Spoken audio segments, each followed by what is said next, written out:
just been like having some really dark dreams lately. Tell me about those dreams.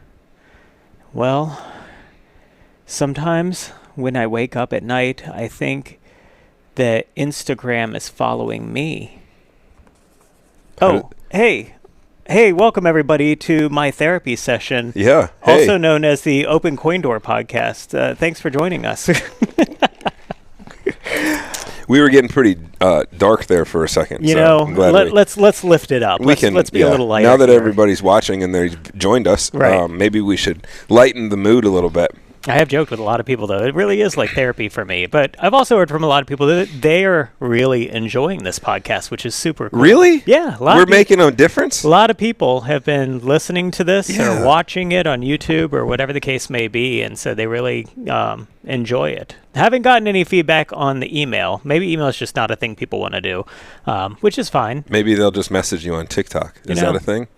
I hope not, because I don't follow it. I don't even watch it. So that's great. Yeah. The next therapy session is about your TikTok. About not why I don't love TikTok. Mm-hmm. That's what. Or maybe why TikTok doesn't love me. Sure. You said we have like 15,000 followers. Yeah. So apparently people like you. My daughter's got some ideas on TikToks I could do, but I just have no desire really to even want to learn. Very unlike me. Me either. But when it comes to that platform in particular, just not really. Unless it's like a dance sensation. Oh, I hate that. Everybody has to. Oh, we did some at the wedding this weekend. Yeah. We did a couple of them. Mm-hmm. Nice. I told him I don't have TikTok, but I have an 11-year-old, so I might as well. That song like down, down, doo-doo brown. Yeah, doo-doo brown. I don't know. No. I don't know what the lyrics are. I just know people dance to it. We did the church clap dance, which I didn't know there was one. Okay. And it's like hardcore line dance. And then the Your Way's Better, which is like the most viral thing out right now. Yeah. Madeline showed me that one, and I was like, sweet, this is awesome. Yeah. And we did that one too, so. Oh, good. TikTok was... TikTok is influencing the wedding dances. It did. It influenced my weekend. I hadn't really thought about that. So maybe we'll talk about it more next session. That'll be a free one. That'll be that's you won't charge me for that hour? You've racked up enough points that the next session's on me. Yeah. So you were at a wedding last weekend. I was here for a little bit. I didn't get pulled in too much, but we had a super busy week. Yeah. Happy to report on that. But we had a lot of things going on every night. We did. And we talked about them last week about what we had coming up with, I think we kind of manifested it with our hopes and dreams. But, just to start off right off the bat on our Wednesday, I've talked to you about Wednesdays being sort of a down period. We had a Spirit night fundraiser for FXBG Pride. And so we were giving $5 from every ticket if they mentioned FXBG Pride or they had a flyer or whatever the case may be. They were here for the Spirit night. Then we would donate $5 from every ticket sold to that organization. So how does that work when they come in the door? They just say they're there for that? Yeah, or some, like if we do it with schools, some schools will print out and give their parents flyers and just say bring the flyer in or something, whatever. As long as we know you're there for that and you just didn't come on off the street. Yeah. Particularly, and we only do it on our down periods, but it's not feasible for us to say we're just going to give you $5 from every arcade pass sold, no matter who comes in. They got to at least mention the organization that they're with. Yeah, there's got to be some participation from them. Yeah, to say, the goal is we're here because of da da da. Yeah, if you do a Chipotle one, that's a big one. Yeah, you got to go in and say, hey, we're here for this fundraiser. They're not giving you every bit of every sale that they're making. That's a pretty good idea. Yeah. Maybe you could talk them into that. It's a good when it's at its best. It's a win-win, right? Because we're able to bring more people in the door, which means we're able to make more money and bring in more revenue, and we're able to give back, and they're able to make money for their organization. And honestly, Wednesday, the best. I mean, this is our second year having done it with them, and I remembered it being good last year. Yeah. Just as good this year. I made notes here just so I wouldn't remember some numbers because I got some cool stats to talk later. But 116 people came out for the Pride Spirit fundraiser on a Wednesday night. Which Wednesday night is great. We were able to raise $580 for the organization, which is no small amount of change for them. them. And, you know, when there's more people in the building, it's revenue, not obviously just from arcade pass sales, but also food and drink sales and all that. I would say, you know, on average, I think when I look at numbers, it's typically, I can expect to make around, on average, $25 to $30 for every person in the building, if I look at those numbers. Now, obviously, that's on average. Some people, they're just paying to come in. They don't eat. They don't drink. They don't do anything. Some people come in. They have several drinks. You know, they may end up spending $50 or $75. But on average, you know, the number of people in the building determines, because there's only like so much eating and drinking someone could actually do. Like, you're not going to have a group of 5 people make your whole night. It's just not going to happen. There's no way I can't make enough money off of you that way. Like, we don't sell a lot of stuff on a Wednesday night. I come on, like, I'm here almost every Wednesday night. 116 people is bonkers. And like, you have a note that only 31 passes were not. Right. So that's a normal Wednesday. I mean, let's be 30 passes on a Wednesday is actually probably pretty good. Yeah, which is sad to say. We're trying to grow it more, but yeah, it's our weakest night, which 33 people through the door, you know, is kind of like, okay, it was a Wednesday. It is what it is. I mean, I've come before, and I'm not trying to downplay or say, like, I mean, obviously the place is booming, but on a Wednesday night, there might be 4 or 5 people in here at 8 o'clock when I get here. 7:30, and I'm like, wow. Or there's 40 or 50. I'm like, oh, damn. Then that's a great night. Let's go. Yeah, exactly. You know what I mean? So but if you bring like you said, like the group of 5, if I bring my family in to eat, right, we're doing 4 people, and then they get dinner, that's 20, 25, well, 15 plus 25.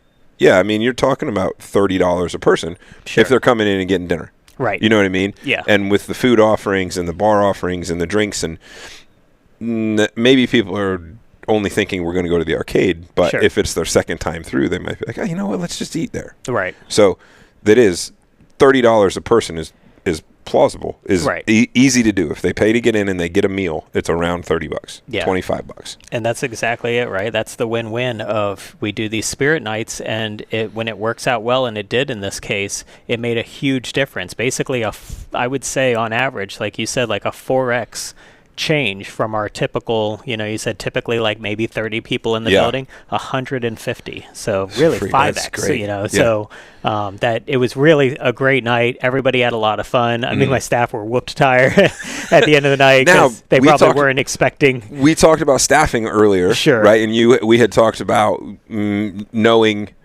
Wednesdays are like, okay, it's like the skeleton crew is what you called it, right? Knowing that the Pride was bigger, did you do it or did you forget? We didn't forget. We so definitely you did bump knew. It up. So we had 2 bartenders, and we were glad to have done that. At first, I thought I was going to have to bartend, and then somebody had some opened up availability, so they were able to come and. Mandy doesn't normally work on Wednesdays, and she was able to come in. And so it was Mandy and Christy at the bar. We had someone up front. We had an arcade ambassador. We had Marcus assisted with the person that normally would be cooking by themselves, because we knew, look, this is going to be busy. It would be that way. Come in later and work. So you that had a night. Full crew. We had a full crew. You had a Friday or Saturday crew. And we were ready, you know, like you're always ready to say, like, if I got to send people home, we'll send people home and just say, hey, we didn't end up needing you. But it needed everybody, because it was definitely in a short period of time. You know, we're only open from 4 to 9. There were people rolling in the door at like 8:15, 8:20, and they wanted to pay to come in because, one, they were there for that, and they knew that the money was going towards the organization. But then they were also just like, grab a quick drink, play some games, and head out or whatever. So it was like even all the way up to the end.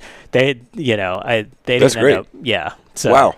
Yeah, it was a really great night. So and one of the coolest things I think about that is it's a community-based program or organization that will and can come back. Oh, absolutely. When we do Fools Fest, which we've never even mentioned on this thing. That might need to be its own episode entirely. I might need to be on the therapy couch for Fools Fest. I've seen some had things. Our moments. Yeah, we all have. Right? We could have. You know, we should have like a panel. You know, like when they have like the panel, and we should have everybody should come in. But when one of the things we talk about with Fools Fest is they're all far away. Right. So, Yeah. we do them a big favor, and they come in, and it is a party, and it is great, and they're awesome people. I hope they check this out because it's so much fun, and it's a lot of work, but it's completely different because they're not regional; they're far away. Sure. So they're only coming here once a year. Yeah. But this is it's almost a community outreach, right? Mm-hmm. Like it's an organizational. We want to be a part of this; they want to be a part of that. So everybody wins in that, not just for one night. Right. I guarantee out of 116 people, they're going to come back. Sure. They're going to be here. Yeah. Whether it's for a Friday night or a pinball tournament. Or I'm sure some have been here before, right? Like, yeah. And they're bringing their friends. Right. So those types of things. How many of those, now you mentioned it last time, but are you seeking them out or are they seeking you? They're often seeking us out. We need to do a better job with our spirit fundraiser game, I would call it, like that thing, because I think some of the best organizations that do it, they do a lot of promotion and outreach to like PTA is saying, we'd love to, like if you want to do a spirit night with us, here's how it works, like, put flyers in people's, mailboxes and that kind of thing. And a lot of them will ask like, well, do you have a flyer for us? And we'll be like, no, that's something you create. Yeah. It's like, but if they work with Chipotle's going to give them a flyer and just say, fill in, the details of your school or whatever right here. Do they really? Yeah. Like a lot of organizations will do that. So, or a lot of, like businesses. Yeah. So maybe you should have so one. I think we need to make that easier for people to say yes to, because again, like if you can make it easy for them to get the word out about the spirit night itself is going to be more successful.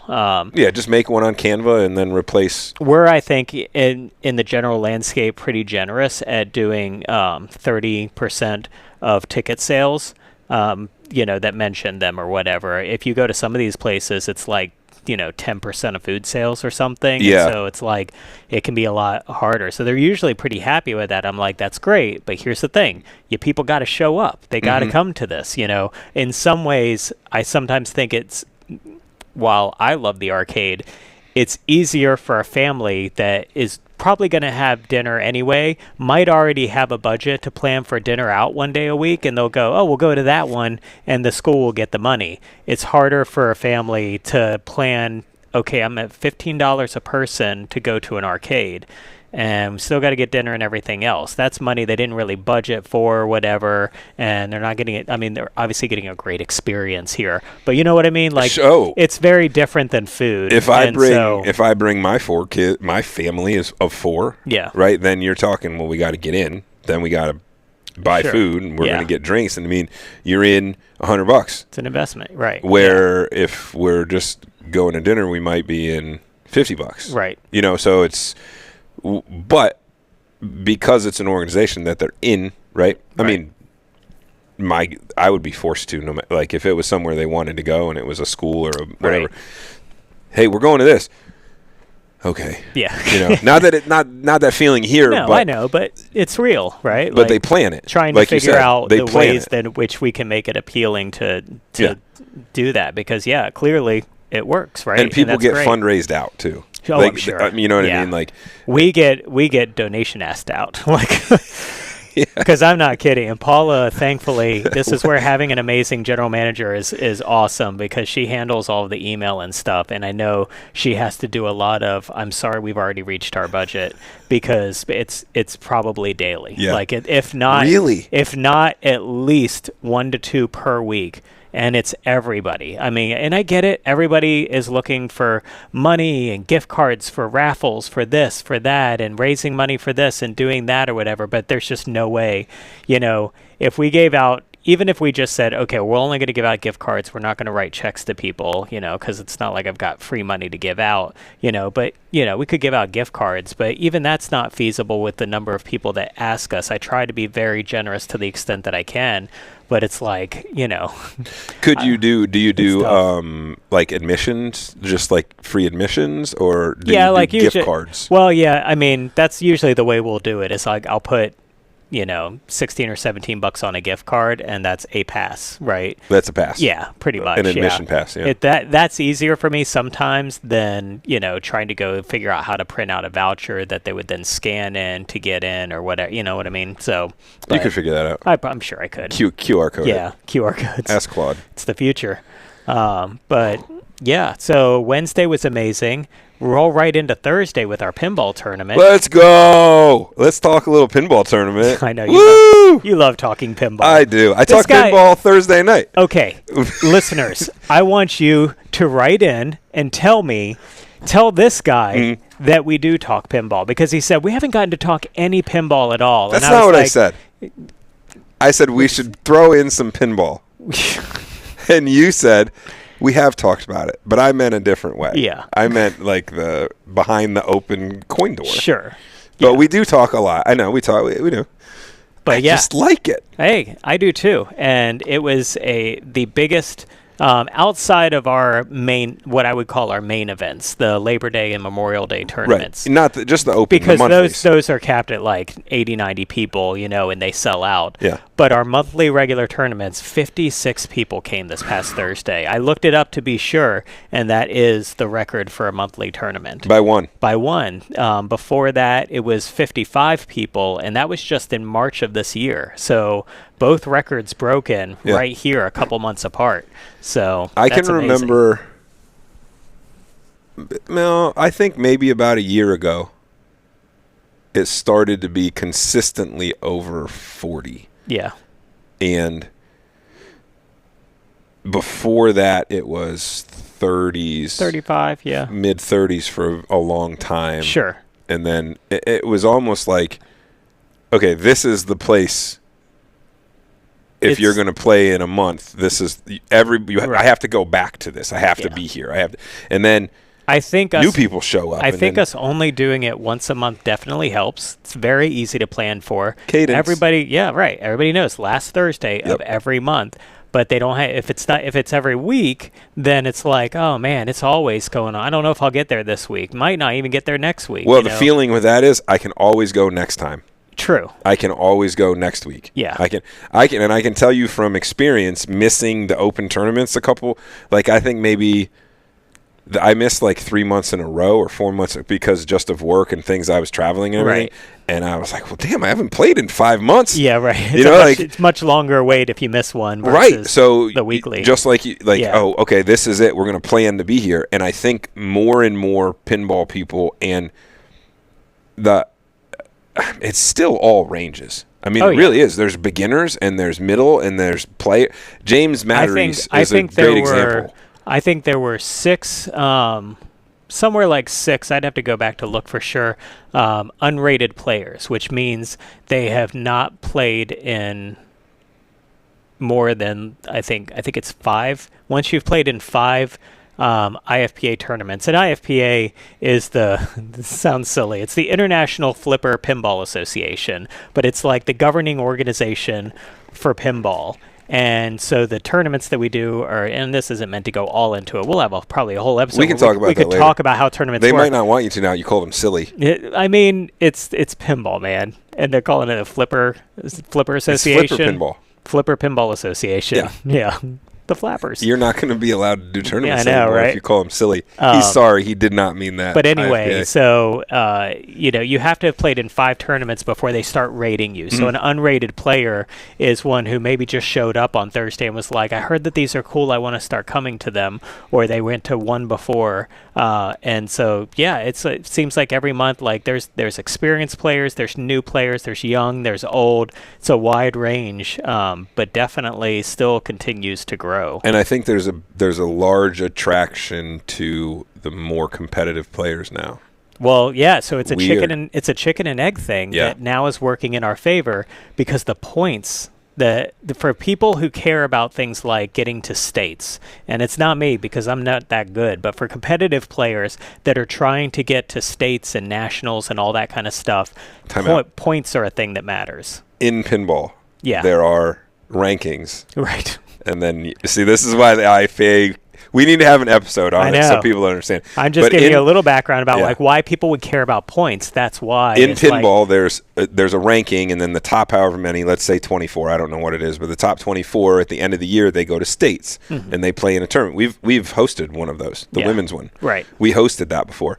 So they go to that, and then I guess there's nationals, and, there are actual points, and they're called Whoppers. Right. The World Pinball Point Rankings? I don't know. I don't know if that's what it stands for, but the International Flipper Pinball Association has Whoppers. There's a whole world that most people have no clue even exists, and it's a lot of fun. Yeah. But anyway, so by these being so now, do those Whoppers and I don't know this, and this is probably not the right episode for it, but do they matter just on how many people are here, or does it matter on who is playing and the amount of people? There's a lot of different factors that go into it, but it's the how much pinball you played. So that's why the things are worth more when it's a full day tournament or it's 2-day tournament or something versus something that's only like 2 hours long. If you don't play as much pinball, it's worth less points. The number of people going in is a part of it, and the rankings of the people that play in it play a role in it too. So there's all kinds of variables that make the points higher. But in our favor, because we have really good players coming, and there's a lot of people playing in it, and I format it in a way where sometimes, I go till 11:30 at night, and I tell the staff, you can go home and I'll finish this thing out because I know those points are going to be valuable. I could make it shorter. I could make it 2 hour long, just a quick 3-strike tournament or something, and it's done in 3 hours. It wouldn't be worth as many points. Well, to your point, what time do you close on Thursdays? Typically at 9 o'clock. So we stay open later for the pinball tournaments. Now, are you paying staff to stay there? Of course. Yeah. Well, that's what I mean. Are you paying staff to stay there extra hours and then, because they're normally there right around the end. I mean, it typically will tell staff to be prepared to stay till 11 o'clock, and we've been pretty good about that. Sometimes it just things don't work in your favor, and it goes long because of what a particular round might go long. I don't ever remember getting done by 11. Ever. No? I mean, we were done like 11:15 this past Thursday, I think. It was pretty close. It wasn't midnight. It's 11:30. He likes to stay and keep drinking and talking. What? No, I don't. This guy does not leave. I have to kick them out. I do like staying here, and I like talking about pinball on the stream. If you guys check us out on Twitch, you should. We're there all the time. I do enjoy doing that, but I also like to go home at 11:30 when it's time, and I've been here since 4:30. Sure. So, I mean, it makes for a long night, but again, the points matter. So that's all working in our favor, and that's been awesome. I pulled some other stats that I thought were really interesting that I didn't know.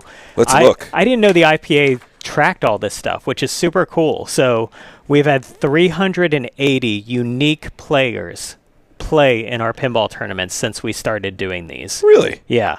And 186 of those, this was their first time ever playing in a pinball tournament. So that was... And 96 of them came back. Yeah.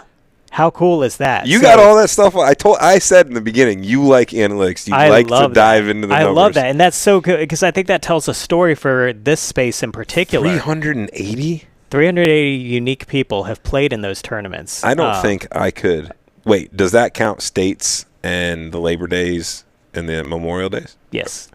Okay. It would not count states. States was not my tournament. We hosted it, but I didn't submit scores for it, so it had no bearing on okay. But it does include the It counts the women flipping out. I couldn't count 100, I don't think. No. Maybe 100. Yeah. Tops, including the women flipping out. But I think that's what tells so the most interesting story there, I think, is that there's because like I said, there are a lot of new people just learning that we do tournaments and like, oh, this is fun, and they start coming to it, and then they come back. And so like for, almost half of the people who have ever played in here, for it to have been their first time, is just an amazing stat to me. And then half of them to come back. I know James Matteries. I remember when James started playing last year, or maybe 16 months ago, and now he's constantly up in the finals or close to the finals. Player. He plays amazing. Lauren Cooley. I can remember when she was coming to my Pinstruction. To the Pinstruction sitting in. She was learning how to play pinball, because I was doing some sessions 18 months ago. And now she's like regularly winning tournaments at Maltese, being in the finals here. It's There's awesome a new to see. couple that comes that they're regular karaokeers. Yeah. And she was in the women flipping out final last night. And Yeah. her husband played in this tournament on Thursday. That's great. Yeah. See, I love that. And So, I know that they've come. So, what a great stat. See, Isn't that this is cool? why we talk pinball, because this is what he loves. I do. I love all of it. I love all of He it. does. I do. I know. Other I'm than that, partial. what else happened this week? We had Well, Shelly. it was the King Kong launch party, too. It was. Which was fun. We gave away a banner, a translite. The winner of the tournament got a nice little plaque, and yeah, that was about it. Was we very we had a banana themed drink, the banana combo. Banana combo. Banana combo. Banana combo. That was good. It was tasty. We spent about like, one afternoon figuring that out. Basically, like a boozy, and my bartender was like, "Really, Tim?" Because we don't have a dishwasher. It's like the dishwasher is just a person, not an actual machine. A human. Yeah. And she was like, "Really? We're doing half and half now?" And I'm like, "Just for the special, just for tonight." And she was like, "This is an amateur move." Do you know how many? That's what she said. She said, "That is a total amateur move." Really? Put the cream in a drink. And I was like, "Oh, but it's so good." But it was like basically like a boozy banana pudding. It was like Smirnoff whipped cream vodka, creme de banana, and half and half. And Cool Whip and Nilla. And little Nilla wafer crumble. It was so good. In a martini glass. So good. It was delicious. Very nice. So I that know was fun. of 3 that were ordered while I was up there getting mine. Yeah. Yeah, I talked Angie into one. She was like, fine. And then I think Frances also. She told me, because I was telling her, I was very excited about the idea, and I showed her a picture of it on Wednesday, and she's like, "I don't really like banana." I'm like, boo-hoo, stop that. Yeah, she said that to me, and then she said, "I'll take one." Right. So, do you know the number good. of how many that were sold? I don't know off the top of my head, but I'm sure at least 10. I was hoping a dozen. Yeah. We were hoping for that. Probably somewhere around there. Because it was just that one. Just that night. Yeah, Yeah, that was the only time. night we did that. Banana combo. We did a specialty drink for the Pride Night thing, too, like a rainbow-colored thing. So that's going to become really important, I think. And we'll talk more about, like, specials, because that's what I really wanted to talk to you about, like, how we determine food and drink specials and stuff. But that's something that I'm finding, particularly with the bar now. It's kind of fun to be like, what's a specialty cocktail we can do for whatever event we're having? Christy and Mandy have come up with one for the next emo night that's going to be the Crush Crush Crush. And it's like an orange it's an orange juice drink that also has creme de cacao, so it's like a chocolate orange, and it's really good. And so but I love that because they took it from like the name of a Paramore song, Crush Crush Crush. I know. Yeah. And so next Friday, and so I'm like, man, that's really cool to think of, like, what other specialty things we could do. So hang on. Halloween's gonna be bonkers. Yep. You know how many Halloween ones we're gonna have? Shooters and Yeah. shots and Jello and they came up with another one glow too. in the dark stuff. That was, I think they came up with the name for it. It's a very typical one shot. It's called the peanut butter and jelly shot, and it's the PBJ. So, but they came up with a name for emo night. And I don't remember what it's called, but it was another like fun take on the name or whatever, and it was gonna, That's good. Yeah. So, anyway, so yeah, that's been a lot of fun. Hey, did you put it's 2 weeks. Did you put the thing out for emo night? Oh man, I have been so on top of it with social My media. Facebook has been inundated. That's great. You've been doing such a good job, but I haven't seen an emo night one. It's scheduled, I'm sure. I think Today. I haven't seen it yet. We're pretty far out. It's next Friday.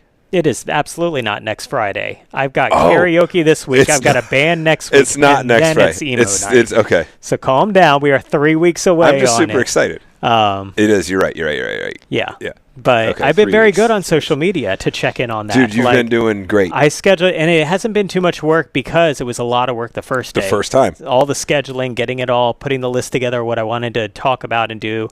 And now, like, I've got all of next week scheduled out for the most part. Yeah. I think I've got like 1 or 2 more days That's to what finish you were up. saying in both of last week's podcasts. You said that. So now I feel really good about it. Like, because I wasn't in a good place 2 weeks ago. That was...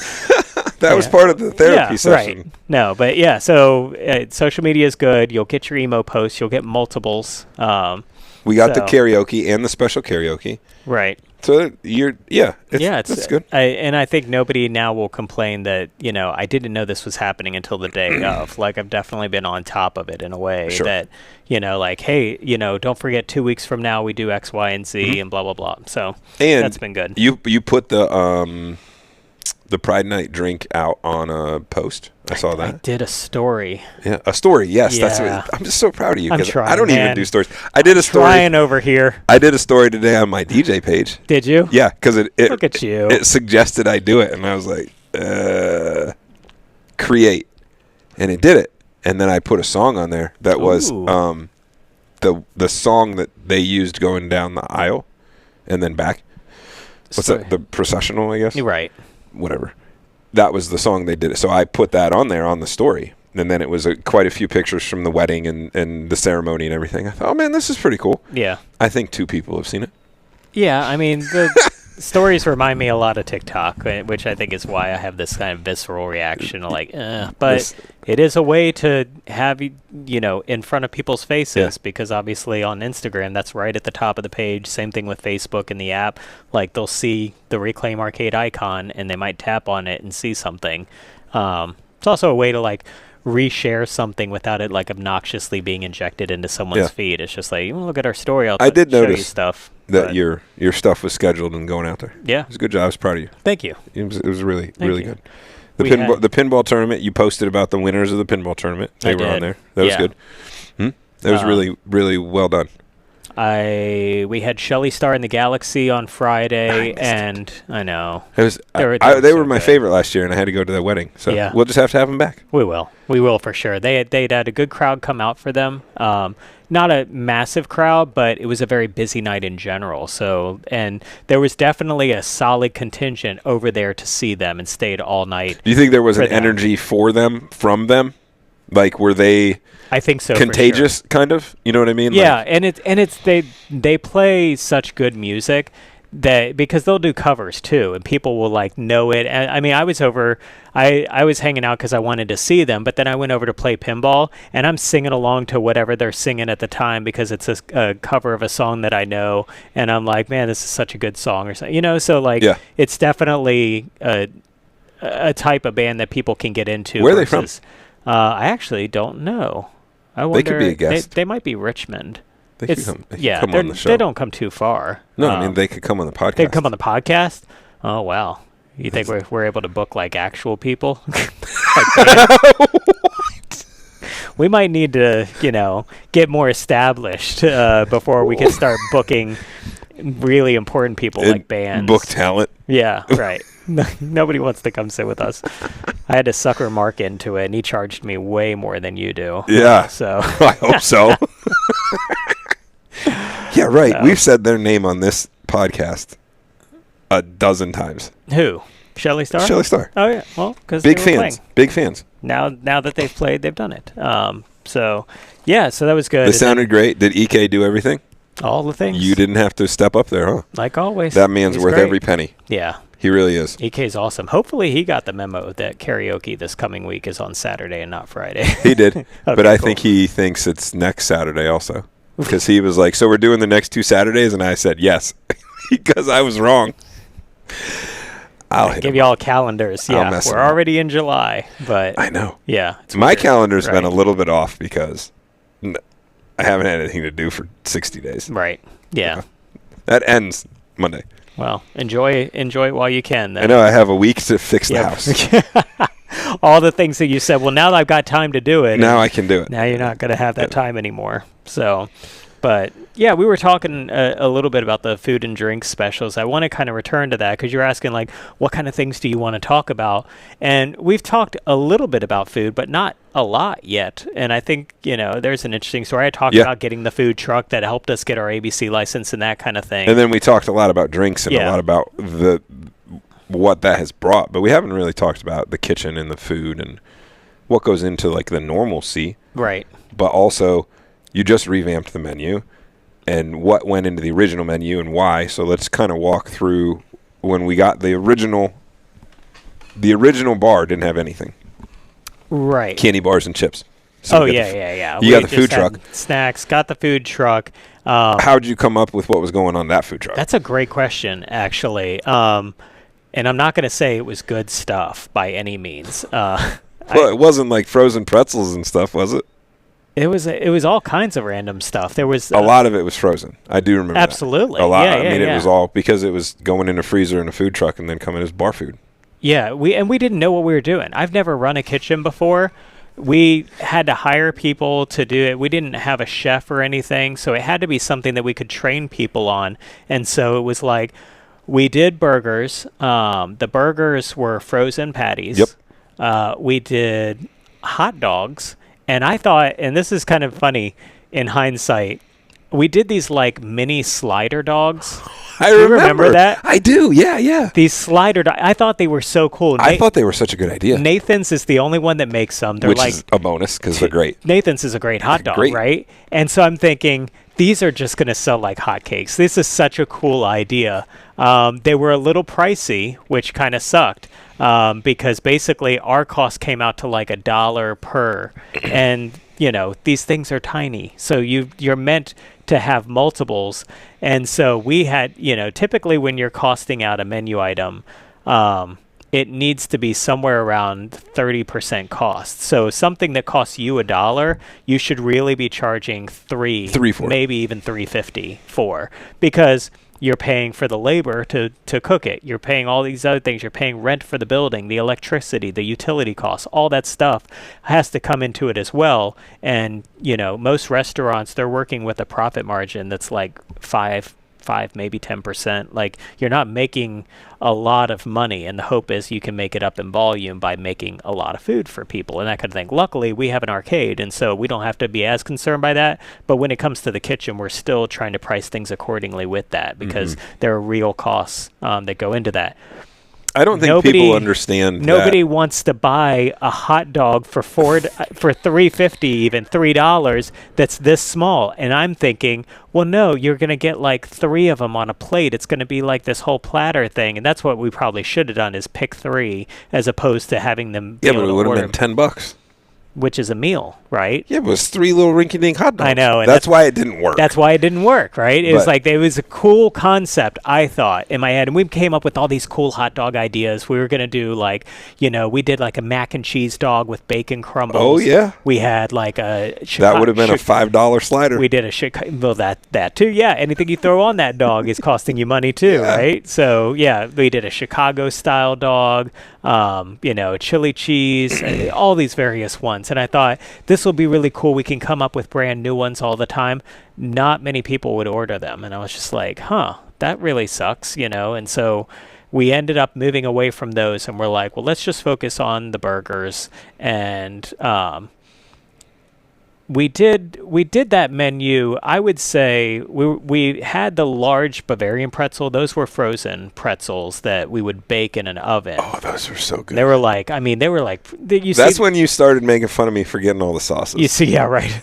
You see these at a lot of like breweries and stuff where they're huge pretzels. I love them. They present really well. They take a long time to cook, and that was really a little bit of a challenge we were already starting to see, because they were very popular, but they would take upwards of like 12 to 13 minutes to make one. That doesn't sound like a lot of time. That is a lot of time when you're staring down at 6 tickets. And I know I have to make 3 pretzels, and it's like, well, that's 45 minutes. Absolutely. So it's right. You've got to be able to crank things out quicker. So we ended up moving away from them because even though they presented well, we didn't have the ability to make them as quick as we wanted to be able to do to keep service moving along. We were making at sometimes 2 or 4 at a time in this tiny little oven thing. This was before we upgraded to a trailer. So we just had like this. It was just in the truck. Ninja countertop convection oven, which also played a role in how quickly we could cook these things. So there's 2 things that you've mentioned that I don't want to lose track of. One is the cost of the food. I've already lost track of the second one right now, but I'll come back to it. The cost of the food, you said, is 30%, and I think a lot of people, like just in general and the general population, think maybe 50%. Yeah, but they don't account for the electric bill, right, and the water bill, yeah, and the paper that you have to buy, and the napkins, and the condiments, and all the things. So those fries that you bought had to be fried in oil. Yeah, I didn't really sell you oil. Well, that was the second thing. See, thank you. Yeah. Okay. So people don't understand that those things have to go into the price of that. Absolutely. And if you're going out to a restaurant, like if you're going to, give me a Sedona, sure, right, or whatever, Capital Ale House or whatever, those prices have all gone up. Everything's gone up, but it hasn't just been because of food prices. It's been labor and all those things. So you've had to. If anything, I would debunk that myth a little bit and say, like, yes, over the past, I would say, since COVID, like, let's say the last 5 years. Yeah, over 3 or 4 years. COVID really did a number that, once prices go up, they rarely go back down, too. That's what kind of sucks with it. But in the last 5 years, food costs definitely have gone up. Mm-hmm. Not in the last 2 years. The food costs for us have been, like on certain things it changes, right? Like you have an avian flu, suddenly egg costs have a lot of. I don't even want to talk about that stupid egg, whatever. Like all various things can go into the it. Egg thing is weird. There's eggs, sometimes it's milk, sometimes it's this or that, depending on avocados for a while there, and so. If you're smart about it, you can just gear your menu in a way. But sometimes it's like if the cost of ground beef went up, we would be like, we might just have to eat that and raise the price of our burgers because it's what we do and it's kind of a core ingredient. If the egg prices didn't affect us at all because we don't use it. And if we did, we'd probably say just 86 the eggs, right? Like, just don't. 86 is restaurant for no. Right. I learned that. Aaron was a server at Outback. Yeah. That's where we met. Right. And I learned what 86 was because they say 86 whatever was on my salad and I'm like, I don't want 86. What 86. Are you talking about? I don't want any of them. And Aaron was like, no. I mean, this was when we were babies. Such a we weird term, isn't 20s. It? I don't know where that came from, like the history behind that. 86 the onions or whatever. Yeah. And we're like, right. That's a lot of onions. Like, nope, 86 means get rid of them, means no onions. Mm-hmm. Like, oh. So if you 86 the eggs, that means no eggs, right? So. But yeah, so if you're looking into making an establishment, right? Whether it's a restaurant or an arcade or a barcade or just a bar, those prices, when you look at it and say, okay, it's not just going to pay for this and then the next order. It has to pay for that and the next order and the labor and the electric and this and that prices. And honestly, 30% I think what's contributed the majority to it, and this is just a very real thing. I think it's a step in the positive direction for Virginia and for the U.S. and just in general, and it's just real for a lot of people. The prices we were used to paying were because the people who were working for those establishments were making nothing. Right, yes. Minimum wage was like $7 an hour, and the people working at your McDonald's were making minimum wage. They were not getting good pay at all. The price for labor has gone up significantly, particularly in the service industry. Cooks on average now make $20 an hour. It's very typical. Minimum wage in Virginia is a little bit over $12 an hour. Sure, right. So that cost for a business, they can't absorb it. They've got to make it somehow. If they're a restaurant, the price goes up. The price of whatever they sell goes up. And for McDonald's and for any restaurants or for us, like those costs have to go into it. Now, we haven't raised our prices at all, but we have to factor that in. But that's partly because for me, food costs hasn't gone up significantly because I started this when the costs had already gone up. Uh-huh. The labor cost, I already paid the people well. So I don't have to worry about like, oh my gosh, I might have to pay a higher minimum wage. I don't pay minimum wage. I pay more than minimum wage. You had those two things. I built that into the prices to be baked into it. Right. Absolutely. That was baked into your cake already. Right. And you really, thankfully, you take care of. Now, if the costs continue to raise, then we have to have another conversation. And they will. Like, inflation is real. It's always going to happen. How quickly it happens is always the trigger point, right? Like, that we have to figure out. There's no panic button on it. Yeah. And so when you did the first original food truck and you had that, two things come to mind, the chicken tenders and the French fries. Sure. And they were frozen. The French fries especially come to mind. They were frozen, crinkle cuts, and it was just your average. Not that they weren't good, but somebody's idea was we need to make fresh French fries. Right, yeah. So we hired Marcus. Yep. And he was just a cook, to start out with. But he very quickly took on leadership responsibilities. He was like our lead cook, and he was like helping train other people. He had a lot of ideas too. He had a lot of ideas, and really good ones, because again, I didn't know anything. I've worked at restaurants, Sure, but right. nothing like this, and certainly not on a food truck. And so we were figuring things out. In fact, you mentioned like the crinkle cut. For me, it's like I love a good crinkle cut fry, and it's like it's a very kind of almost a nostalgic 80s thing. And so I was like, carnivals, that's fun. You go out to wherever you were going to, and they had frozen crinkle cut fries, and they'd fry them in the peanut oil. And you're like, oh man, these are the best. They're so crispy on the outside and soft on the And as it turned, easy. And so Marcus approached me, and there were a couple things that he had ideas for, and one of them was like, we were paying way too much for French fries, and I was like, tell me more. Then what do we want to do? Well, that was my first question going into that, was when you made the switch, what was the cost difference? Because that was what we were just talking about. It's massive. So I don't know right offhand.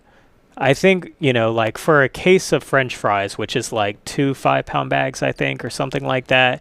Actually, I think it's like 6 2-pound bags. I can't remember how it comes out to whatever, but like a box of French fries would cost us like $50 or something. And we would go through we would be flying through those because, you grab a handful. It doesn't seem like very much. It ends up being a lot, though. No, I mean, as far as like 6 2-pound bags and French fries, you guys sell French fries like crazy. Yeah, I mean, it's with every meal. Right, exactly. You would fly through boxes. Absolutely. I mean, you might get, at that point, 25 portions from that box that you paid $50 for. So 2 days, maybe? Yeah. Well, you were buying multiple boxes, and then you're having to store them and keep them frozen and work through them and all that kind of stuff. Storage is a real thing. So cost was one thing that went into it, because he said, if we buy raw potatoes, they are cheaper, and we can do fresh cut fries. We'll need a fry cutter. And I was immediately, I was just sort of like, I don't know. My memory of fresh cut fries is a very soggy fry. It's like, I even worked for a sub shop that did them, and it was just like, man, you would open up this styrofoam container, and these things would just be like droopy sad and just look really not great. And I was just like, I don't know about fresh cut fries, man. They're not going to be crispy. And he said, oh no, they will be. I'll show you how. And so what they do now, and what they've always done, is you have to wash all the starch out. And if you've ever, if you go on like a behind the scenes video of like a Five Guys does exactly this, because Five Guys is fresh cut fries. Nobody has complaints about Five Guys fries. They're great. Yeah. And the reason is because they actually have like these power washers. They like wash these fries constantly to get all the starch off of them. Mm-hmm. In our case, we don't have any power washing system. We're no Five Guys. But what they do is they soak them overnight, and then they dump all that water out, right? And wash them back out. It like pulls it out. Yeah, it's a big pool. And so it's a big all that tub. starch can end up clumping up, and just like it makes for a soggy fry somehow. To where if you can get all that starch away from it, then, and the other key to it being really crispy is they double fry them. And so there's a quick fry. I don't remember how long, like maybe a minute or two, and then they pull that out. And then they'll have that sitting there for, however many minutes while they're making a burger and doing some stuff, and then they'll take from that and drop an actual batch. So they're actually double fried, and that allows them to be super crispy. And 100 pounds of potatoes is like $25. And so it dropped our cost to nearly nothing for French fries, which is amazing, other than oil and labor and all that other stuff. You had goes to buy a into French it. fry cutter. But the raw cost, there's that. That's probably over $100. And you need to stop giving away all your secrets. Oh, I mean, because look, it's cool. Yeah. You guys went from I will say this. I've said it on Facebook. I say it to people's faces. I say it on the phone. I text it. Anybody that asks, the French fries here are the best French fries that you're going to eat in the region, in the state. They're the best French fries. And pretty nice. I don't know if I agree, but I take them home. Yeah. And we put them in the oven and fry them, air fry them again, and they're still crispy. Interesting. And we get the Cajun ones. Right. I used to get the Italian ones because the Italian ones are great. I get the Cajun ones because my son put me onto the Cajun ones, and they're amazing. You guys do a great job. I think that was talking about the food evolution. Yeah. That was like a It's a huge change. It was saving money and making the product better. Better, And that's exactly. usually, you're doing one or the other, but it's really magical when you can do both. And so it's that not was one of always my the questions case. about the inflation part of things. Making the fries better wasn't because of inflation. It was because we could save money and make something better. Yeah. And it's going to be the best around. I mean, people say it. I hear it all the time. Like, man, these are so good. My daughter, like, she just gets fries for dinner. Yeah. She'll just get the loaded fries for dinner. And like, all right, fine, whatever. It also allows us to remain competitive. We can give them a whole basket of fries ton of for fries. $6. Yeah. And it's not costing us It's $2. so much. $1. I would have never been able to do that with those crinkle No. cuts. It's like the cost of the raw materials being so low. Right. And it's not the case on other things like ground beef and buns and that kind of stuff. Well, you're not making your own. You're not making your own yeah, exactly. buns. Right. You're taking the process out of the French fries. You're taking the middleman out of the French fries. And that's pretty much where all the cost is going to be on a lot of things. That's where we struggle with like fried appetizer fare. The chicken tenders. It's very hard to try to keep those cost conscious within that 30% realm because those prices are high. Now, anything that's been processed in that regard. So yes, because they're already you have to pay for that. Absolutely, yeah. If you were to get some people have talked about like, oh, y'all should get like those Southwestern chicken egg rolls or something like that. That is very expensive. No way. Because they're pre-made. Right. Anything that's pre-made and frozen is going to be very expensive to us. The closer we can get to scratch cooking, the less expensive it is, but then it adds on a bottleneck of labor to make it, to prepare it, to store it, all those things. And so we've worked it out with fries. Can't do it for everything. You did chicken tenders, and then you changed chicken tenders, then you went back. Do you remember that? We did. I'm correct about that, right? Yep. Why did you change and then go back? The original complaint by some of the cooks at the time was that the tenders were taking too long to cook. So it was a cook thing again, like the pretzel. It was okay. Because we were you can buy pre-cooked tenders, and what I mean by that, they're still frozen, but it's not raw meat inside. It was cooked and then frozen. Cooked inside and then frozen. It's like chicken nuggets. They take a lot less time to make, and they're incredibly expensive. And so that was why we weren't using those, because it was just like, that's crazy expensive. And then the other ones that were raw chicken inside were taking too long to cook, and so we ended up moving to a flatter chicken tender because flatter, less meat there. Right. They were almost like, some of them were like planks. It was really odd, the shape of them. But you've seen tenders like this, but they took less time to cook because it was not as thick. However, we got feedback from several people that they're like, man, they're just not as good. Like, they're just not as good. They weren't. And yeah, they were not. I agree. I had them, and I was like, I agree with you, but I was like trying to be respectful to the cooks and all that. But finally, I was like, we need to figure out a way forward. And as it turns out, they were able to figure it out and go back to the tenders we had before, because I was like, look, at the end of the day, we need to be proud of what we're putting out, and I'm not proud of those tenders. So like, if it takes longer, it's worth it. If they cost a little bit more, it's worth it. So which ones did you go back to? The raw ones or the pre-cooked frozen ones? I believe that they are raw. Frozen raw. Frozen raw. Already breaded. But already breaded and everything. Yeah, okay. yeah. And your chicken tenders are really good. I believe it's called like the Southwestern style. Like, it's got like a little bit of black pepper in the breading or something. But they're good. It's a Tyson's brand, like there's nothing special about them other than, and we upgraded the trailer, so I think that's helped too. Now they have 2 fryers. Back then they only had 1. Yeah. So like, any bottleneck there could happen because they had 1 fryer.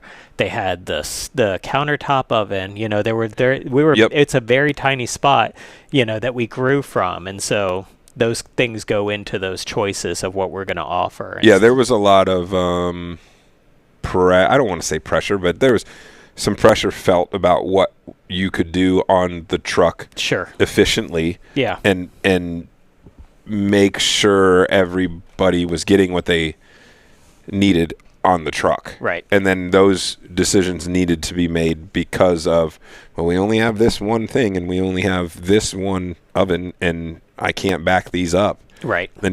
That's why you don't have pizzas. Right. I remember that. Yeah. We we did I got a pizza oven. Tim was like, I want to do pizzas.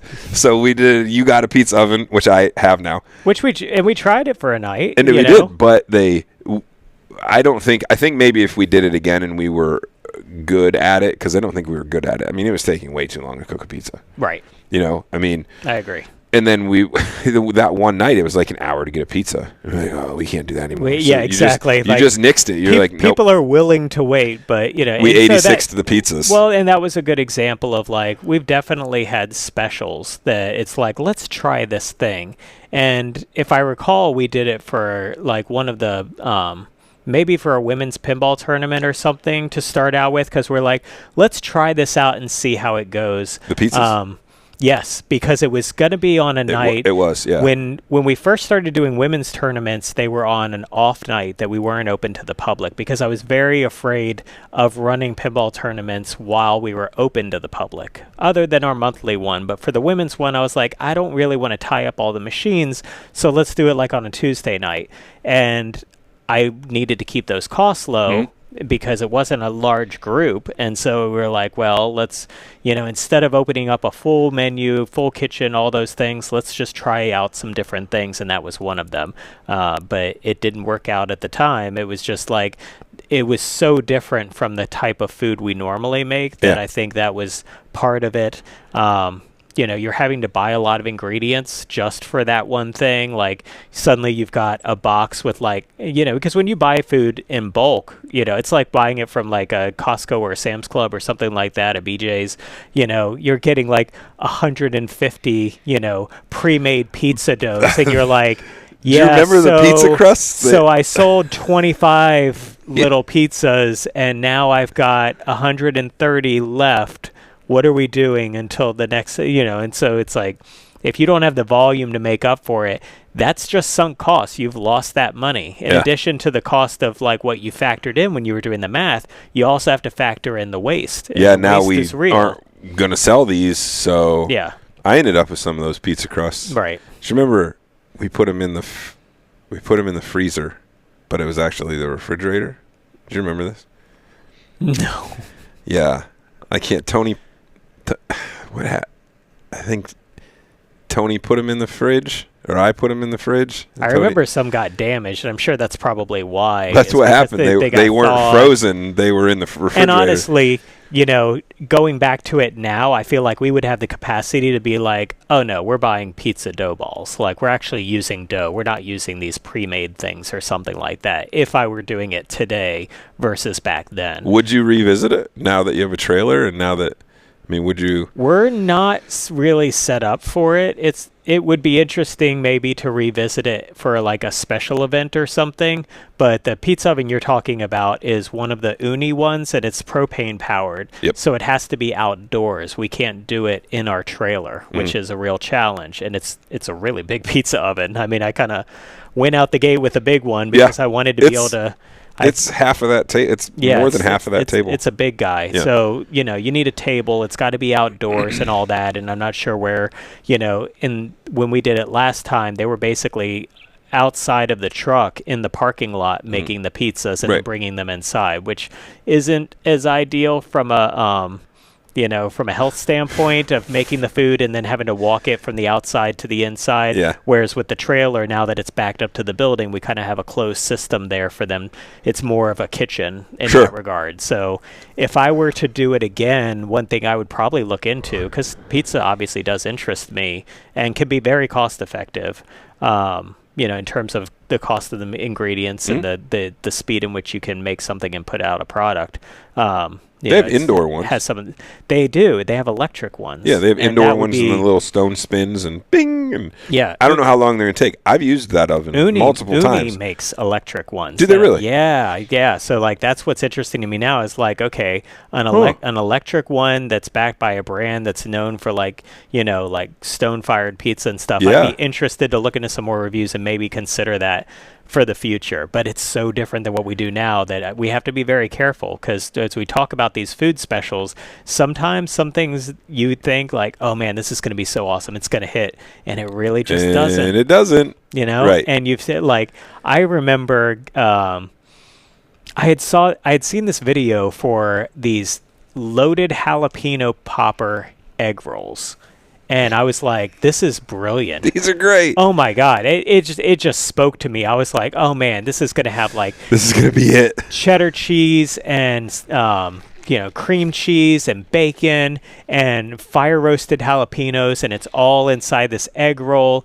And if we make them ourselves, it's not going to be as expensive. And so like I just started going down this path, and it's one of those things where you can almost get these blinders where you're just like, this is going to be good, this is going to be good, this is going to be good. I hope Erin watches this because she knows exactly what you're talking about. I get blinders, and I'm just like, this is what I'm doing. Right.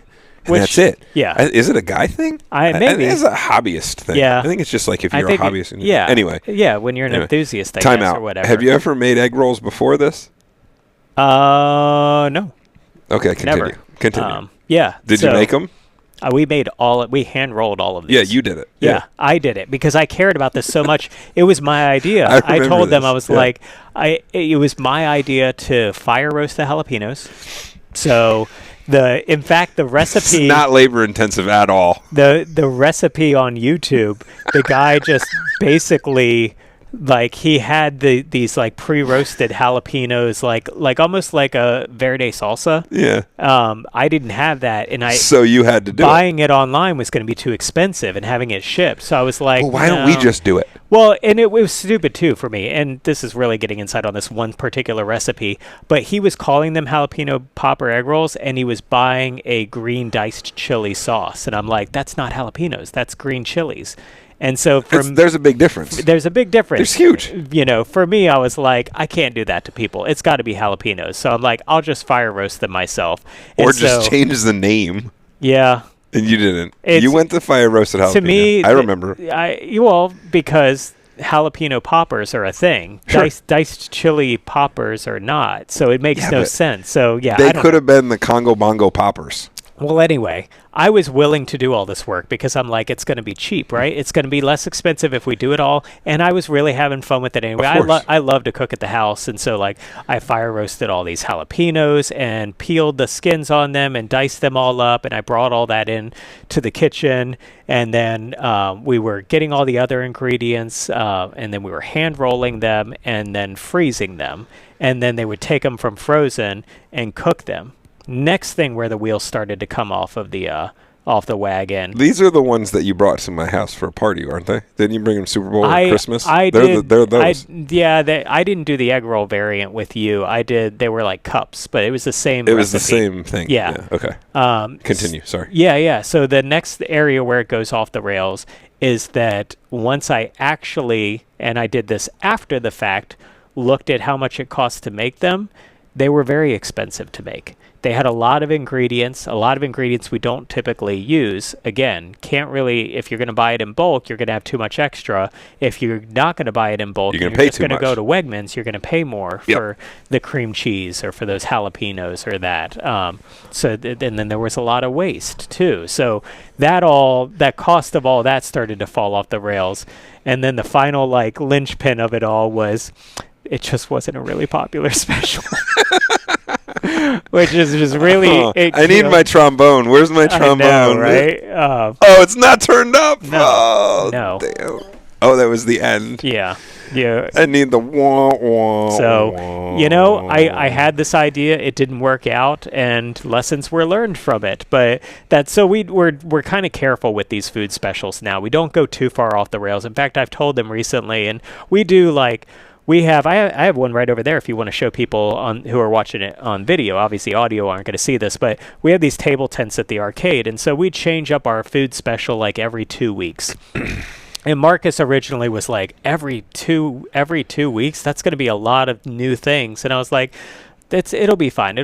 Well, now I've told them to just focus on the burgers, and that's way easier anyway. It's like, just make a special burger. Mm-hmm. Like, so every 2 weeks it's a different one. This time is the Danger Zone. The Danger Zone, right. And basically it's a Cajun with a hot cheese and a hot spicy mayo. Yeah. I had one the other day.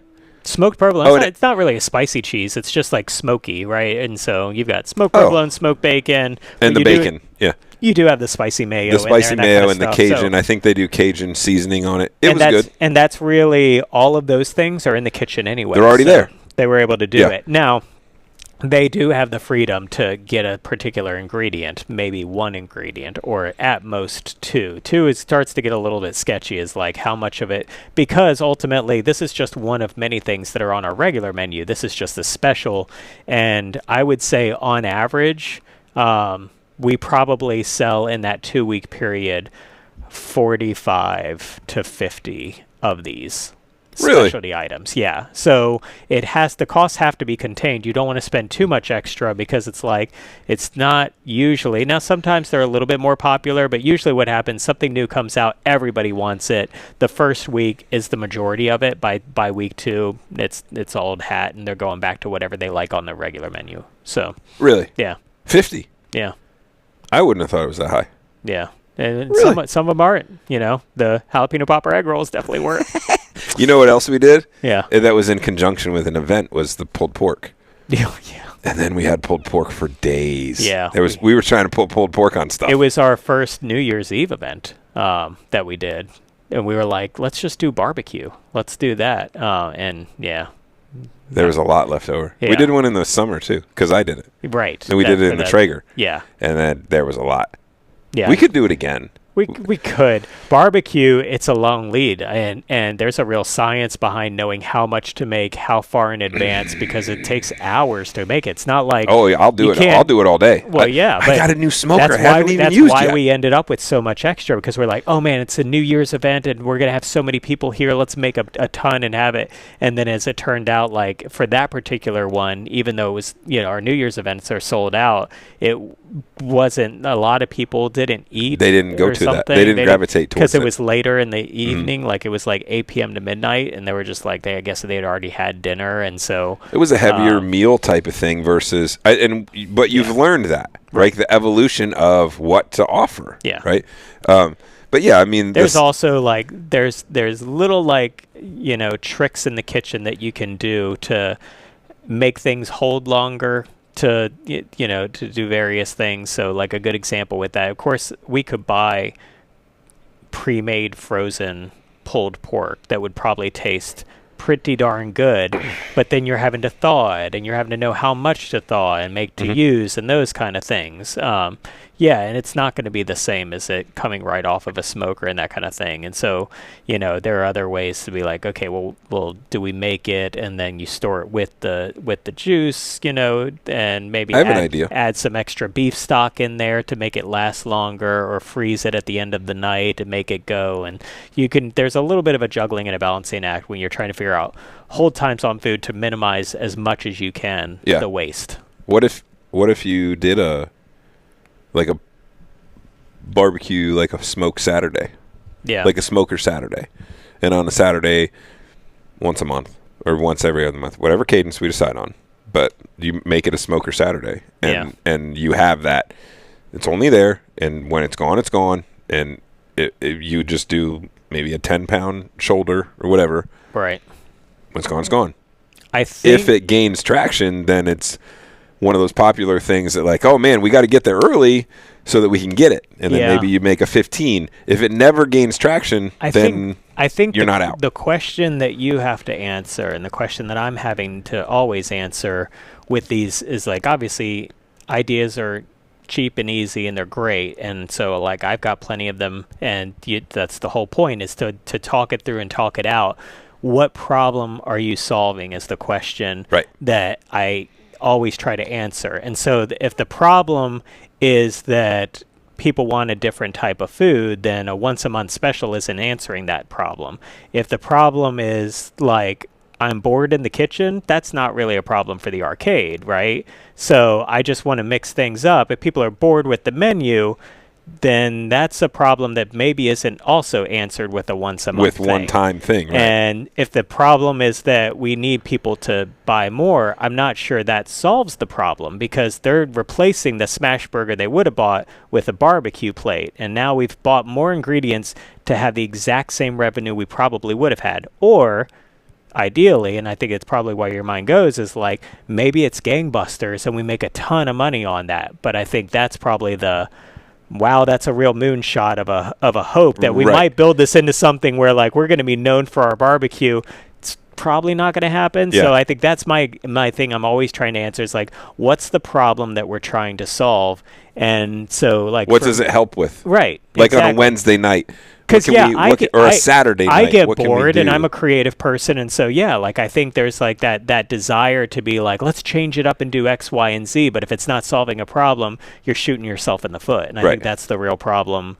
Is like, what's going to move the needle? What are when it comes to food? What are we trying to solve right now? We just recently, as you mentioned, streamlined the menu. That was the next thing I was going to go to. There were specific problems that we were trying to solve. We found that some things weren't being ordered as much, but we were losing on waste because of the ingredients going bad. So from the food truck, we'll backtrack just a second. Yeah. From the food truck, you had that menu. Right. And you had frozen burgers, you had frozen French fries, you had frozen chicken tenders, and you had a pretzel that took too long to cook. Right. Right. So now you have the best smash burgers. I keep saying this, but I'm not.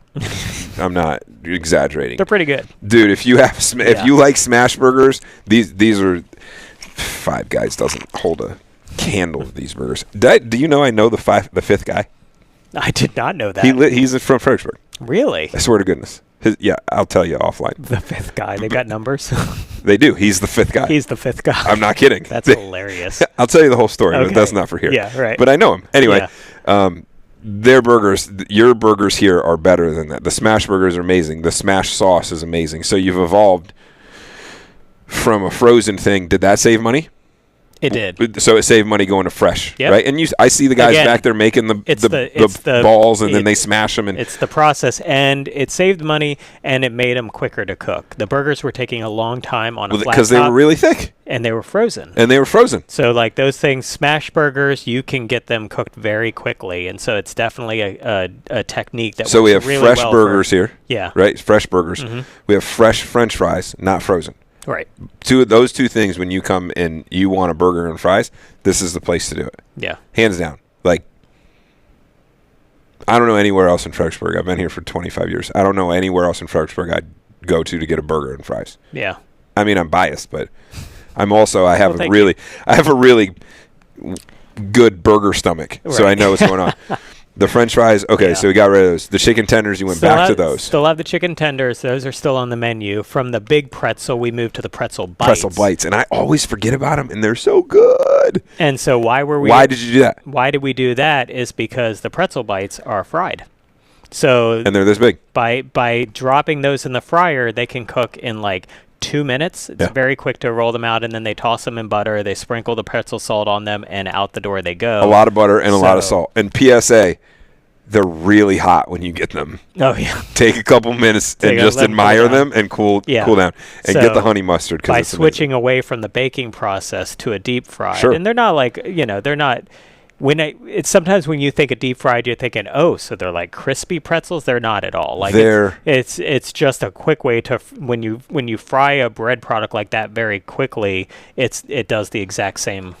For the most part, they're the same texture as the pretzel was. Yeah, they're the same texture as the Bavarian pretzel. Right. Only they're this big, so you dip it in the sauce, and it's a lot of sauce and a lot of pretzel, and it's perfect. It's also way easier to store them. The big pretzels, we were getting probably. A case would have 12 pretzels, so we had to buy lots of boxes of them, and usually 2 out of those 12 were broken every single time, and they were like, sorry, that's just kind of the way things are. And I was like, they would try if it was only broken in one place to still serve it, but if it's like some of them would be in pieces. Pretzel bites. Yeah, right, exactly. Things broken into pieces, they can't use it. Now there's waste. Now each pretzel costs you more, me more. So there's less waste. There's zero waste. And they're easier to store. They're easier to cook. Yeah, because now I have a box of frozen pretzel bites, one big box with like 380 pretzel bites in it, as opposed to multiple boxes of big pretzels. Is that popular? To move them out. It is, yeah. I would think so. Appetizers in general are popular food items here because a lot of people who come to the arcade are just snackers. Munching. And, they're just munching. Hey, I'm doing something and I'm munching, and that's what I'm doing. Right. So a lot of the theme here is what's easiest, what isn't going to waste. Yeah. What can you store? Right. Right? What can you store? And these are all challenges that every restaurant has, right? And also fastest, right? Like the French fries, they're overnight and you put them in. I mean, there's a little bit more labor in prep work. Right. But the quality of what you're putting out there, like you said earlier, I have to be proud of what I'm putting out there, right? The skinny chicken tenders. And thankfully, now that we have a food trailer, it's a 20-foot, 18-foot. 20, I think. We'll say it's 20. 22. Yeah, let's go 20. Yeah, whatever. 22. Trailer in the back, that they have way more space and more equipment to do things. They have 2 fryers. They have a 36-inch flat top. They have an oven. They have a cheese melter underneath of the flat top. So they've got a whole better setup that's helped streamline the way that they make the menu. And so they're able to put out food faster as a result of that because it's more efficient. And we custom designed that. And I was just going to ask that. I was going to say it. So after you go to the food truck, which was just a food truck you bought. Yep. And it was just, hey, this is what we get. Right. Right. And you start I made one modification on the food truck, which is they only had fridges, and I was like, we need a freezer. Oh, you put a freezer. So we swapped out one of the fridges, which we actually still use inside the building, for a worktop freezer. Yeah. So you started doing really well with that, and I remember you were like, I'm going to get this. We're going to upgrade. Yeah. So you upgraded it. Mm-hmm. You went up and got it, backed it in. It's right there. Yeah. And now it's humongous. Right. And you guys customed it to what it would be. We did. We just kind of mapped out, like, okay, we know the design of like how the food is made, and so we designed it in a way where going from the back of the trailer to the front is the process of cooking a burger. Yeah, think of Subway or Jersey Mike's or something where you're like, okay, here's this, and then this is next, and then this is next. Exactly. So you guys had the opportunity to if you're a blank slate. Yeah, so if you're a single cook now, it's like you start at a sandwich station where you're making the bun with all the ingredients and stuff, and now you're cooking the meat, and then you're dropping the fries, and then you're doing final sauce and assembly and all that. And so that's the way the trailer moves. And then out the door. Get that stuff out there, and the door is facing... Having a freezer right beside a fryer, imagine that on the food truck. No way. Was the other end Yep. entirely. So even just the luxury of that, to be able to open a freezer, pull something out, and put it in the basket and drop it without having to like walk back and forth, or have 2 cooks, one passing them from the freezer over to the other cook. The door was on the opposite side in the food truck. It was. And you could have switched it around, but you didn't. No. So it was on the opposite side. It also had the serving window, right. Which was, does the trailer have a serving window? It does. It does. They only keep it open in the summer because it's very hot, and so they put a fan in the window. But it's not. It does have AC in there, though. It does, but it doesn't. I mean, you're in a kitchen. Yeah, right. You're in a kitchen. Any attempt by the AC can mostly just blow as a fan, but the hood's going to suck up anything and send it right back out. Right back out. Yeah. So airflow is really the trick in these like really hot days. And so you decided when you got the trailer, we're going to change. We're going to get a better menu or a bigger menu or a more efficient menu for what you have. And then the menu didn't change much as a result of us getting a trailer. That menu was what we were already working with for the most part. We were already doing smash burgers at that point. We were already doing the I think maybe we switched to wraps it's been so long now. We're coming up on a year anniversary of having that food trailer, but it didn't change too much. Really? But we had found we got it in September. So we're right here in July now. So we're coming up on 1 year of having it, which is, and like I said, it's been a real luxury. But so you just redid the menu again, and redid's not even the right word for it. Just streamline, I think. In the same way that we were having the efficiencies on the trailer, we were just sort of like, there were a couple items that I think had started as specials, and we were like, oh man, people love these. Let's add them to the menu. But they were really outside of what we normally do. So like a good example of that is in the appetizers area. We had we did a street corn quesadilla as a food special, and people were like, oh man, this is really good. And Marcus was making this like homemade elote sauce to go with it, and people really responded to it. So it was like, we were like, oh yeah, let's add it as an appetizer. People love appetizers here. And then we had recently been like, okay, well, some people just want a cheese quesadilla, so why don't we do that? And maybe instead of a steak and cheese, we'll add a steak quesadilla, and to reuse some of the same ingredients, work through some of all the flour tortillas we have. And so like we ended up with 3 quesadillas. And that is so outside what we normally cook. It doesn't tell the right story. And so I think in the attempt to streamline it, it was just sort of like, if we're primarily a burger joint, what does that look like on the menu? You don't go to Five Guys and eat a quesadilla, right? Like, you don't go to Five Guys and get a burrito. We had this vegan chorizo burrito, which was like, we found this plant-based chorizo that was actually really good. It was really good, yeah. I remember that. But it was such an odd menu item to have, and it didn't fit into anything. We had all these, like, all of our chicken sandwiches were wraps, and that's not too far off the realm, but it was just kind of like, why don't we just stick to using buns and have chicken sandwiches and smash burgers? Yeah, I didn't agree with that one. Yeah, you missed the wrap. Your buffalo chicken wrap was my favorite. Yeah. I mean, you know that. I mean, but the thing is the wrap something you gravitate towards? Like, you like that style of eating? I just liked how it tasted. I liked having the lighter. Taste doesn't change. No, with the wrap over a bun. Oh yeah, sure. Over bread. Yeah, I mean now you make the buffalo chicken sandwich versus buffalo chicken wrap, and the BLT or the chicken bacon ranch. Do you still have that wrap? We don't do any wraps because the goal with streamlining it was to get rid of that food item. So do you have a buffalo? We don't have flour tortillas in the building anymore. Boo, boo! I need my sound effects. Yeah. Yeah. What do you do the buffalo? Because we were getting rid of quesadillas anyway. We got rid of the vegan burrito because that didn't make any sense. And so then it was like, why would we keep flour tortillas for 3 menu items? So originally, did you do that to try to bring a variety of things? I don't remember. Or have like a plant-based option or vegan option? Absolutely. Okay. Like, we wanted a vegan option. We don't have one currently. And honestly, actually, even as I say that, in order for it to be vegan, you would have had to say no cheese. That one had cheese in it. So, like, it was really a vegetarian. And so we ended up switching it up, and instead we're using Impossible beef as an option, and we're trying that. That's sort of new to us, to be able to keep the same process, make smash burgers, but just use a plant-based meat. As opposed to, but keep the same thing as opposed to some random like chorizo thing that doesn't really fit the menu necessarily. So the things that the wraps that you got rid of, did you just make all of them sandwiches with buns?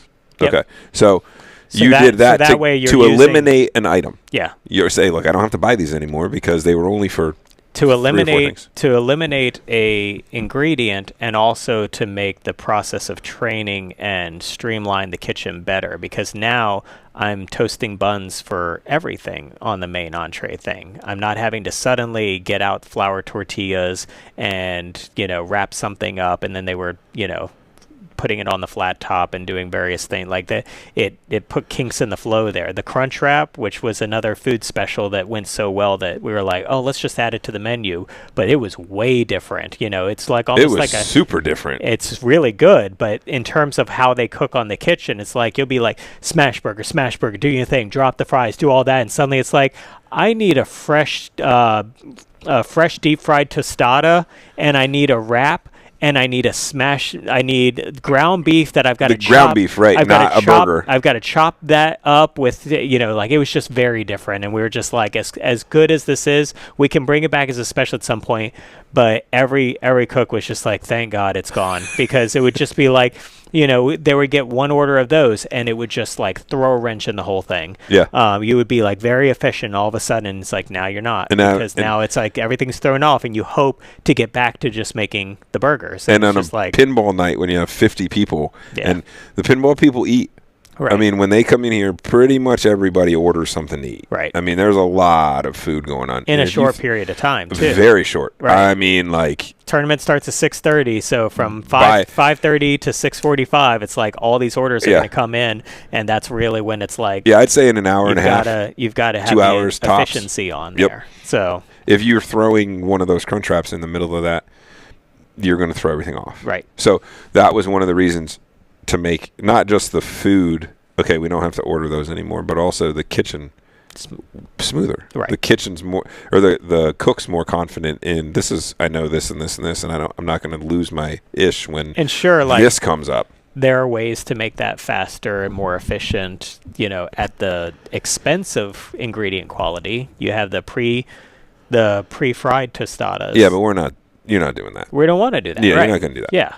The quality of the stuff that you bring out of that is higher than I think people not only expect, but I think it's just like, wow. Mm-hmm. Like it is. It's like, man, this isn't your typical like arcade food or somebody bar had a food. criticism recently that they wish there were more healthy options, and I do too.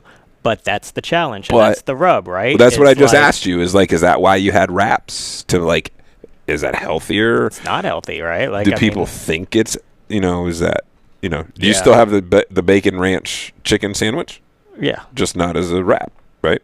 So that was a wrap. Yeah, but that's not healthy. No, I mean, these are deep fried chicken tenders. They're chicken tenders. So I'm sure what they're thinking of is, I wish you had like a grilled chicken option. I wish you had a salad or whatever. One, not a lot of people coming to an arcade are going to order that type of food. They're not going to get a salad. No.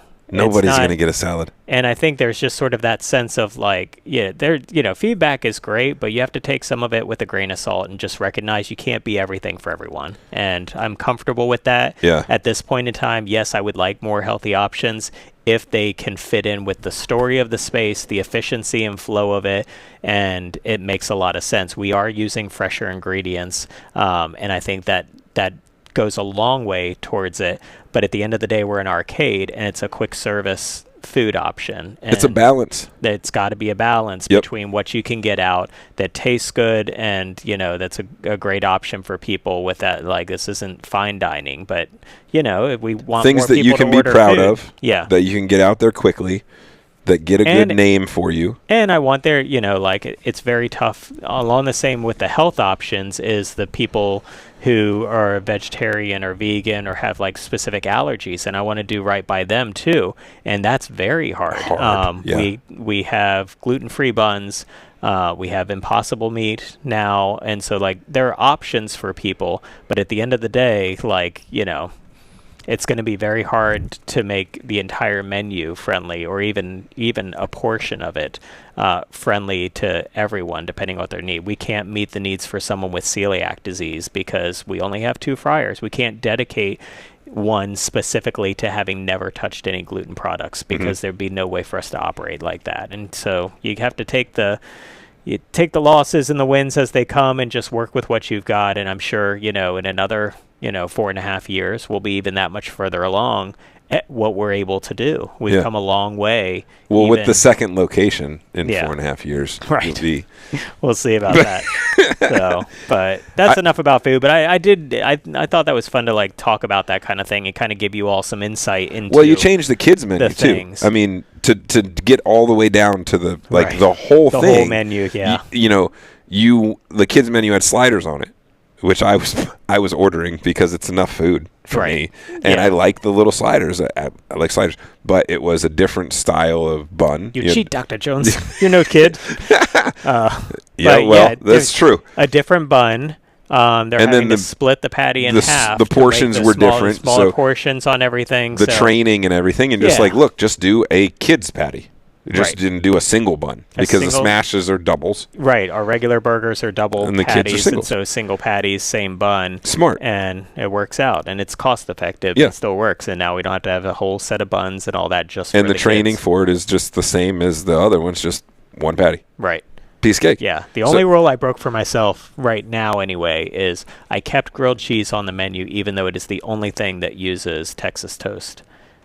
We had in the past a special item that we added to the menu. Again, you're seeing a trend here of the bacon barbecue melt, and it was a patty melt. But that was the only thing that has Texas toast, and we got rid of that because we're doing all buns. We're not going to Texas toast anymore. But I was like, the grilled cheese is a very inexpensive option to be able to offer, especially for like some pickier eaters. And so to have an inexpensive option that people want, I was like, you know what, we can keep that. We can keep some Texas toast in the building. We have plenty of American cheese because we use that all the time anyway. And that's like, bread. Bread keeps pretty good. Yeah, because it stays frozen. Yeah. So we pull it out a loaf at a time and work through it. So, yeah. So the specials, who decides? Where do you come up with them? It's a collaborative thing. Marcus comes up with a lot, and we'll bounce ideas off each other. Occasionally, I'll come up with an idea and throw it by them, and they'll work it in. Other cooks will have input into it as well. And I've definitely gotten the, hey, Collins, you want to try this? Right, yeah. Like, sure. I don't know what this is going to be. Right. But, I mean, they have fun with it, I think. You know, I think they look forward to coming up with having theirs be the featured one. Right. And I think that's pretty cool. Yeah. So my chili's been featured in the chili burger before. That's right. I got the chili burger. And I wasn't even here to get one. I didn't even have one. We'll do it again. I think it's a September or October one. Yeah, that seems like it would be a good fall option or something. I think it's when Marcus did it last year. Chili on the burger or chili cheese fries. There's a lot. There's a lot of those. And then the drinks. Right. The special drinks.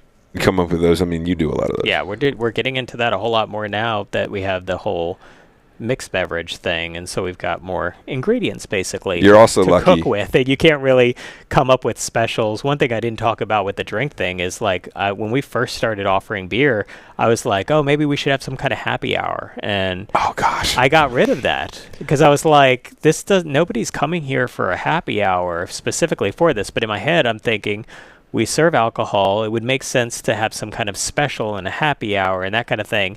And I really found people weren't gravitating towards those because we only served beer and cider and stuff. And it was like, why am I, what discount am I putting on it? Well, to your point from earlier, that's something that I should revisit though now. What problem did it solve? Right. So typically the problem you're trying to solve. People aren't coming in here to get drunk. No. Happy hours, people go and like, I want a whole bucket. Well, some people might.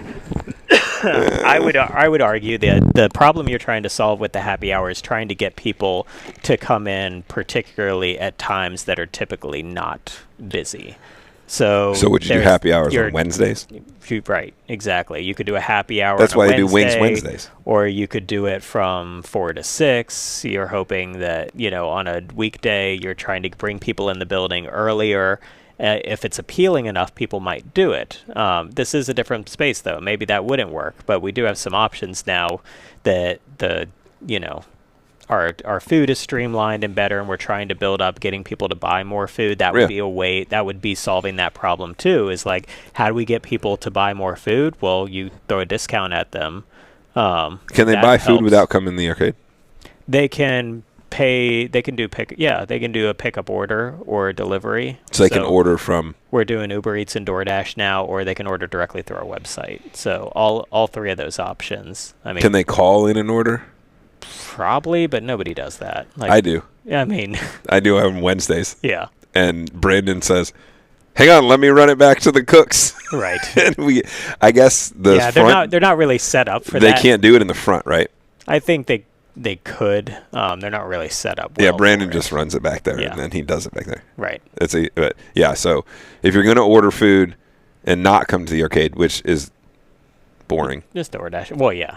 You should come to the arcade. But, I mean, my mother-in-law just wants to smash burgers and fries for dinner. There you go. And she doesn't want to, so she'll order. You can order DoorDash. You can order online. You can do the Uber Eats, and you can get that done. And you can get the good food and then come to the arcade later when you have time. Right.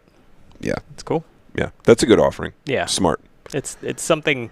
We've had the order online thing. The DoorDash and Uber Eats is kind of new to us, and the thing that sucks with them is the margins are really rough. So you have to price your food much higher than I'm typically comfortable with. But for the people who are comfortable with the convenience of that, they're willing to pay for it. So I mean, you've done. I don't know if I've never done a DoorDash. We do it a lot. You do. I'm very ashamed to admit that, but but you're familiar with it. As we go back into my therapy session. So let's end on that. How do you feel about the fees and right?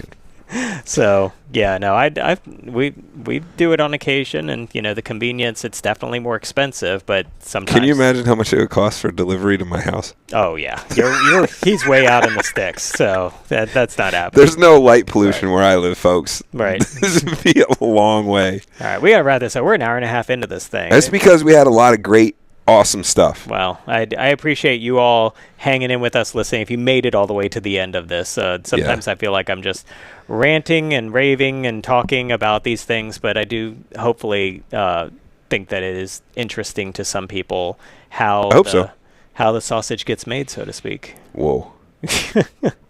We don't make any of our sausage. The smash burgers. Yeah, how the smash burgers get made here. That was a lot of good. That's good. Yeah.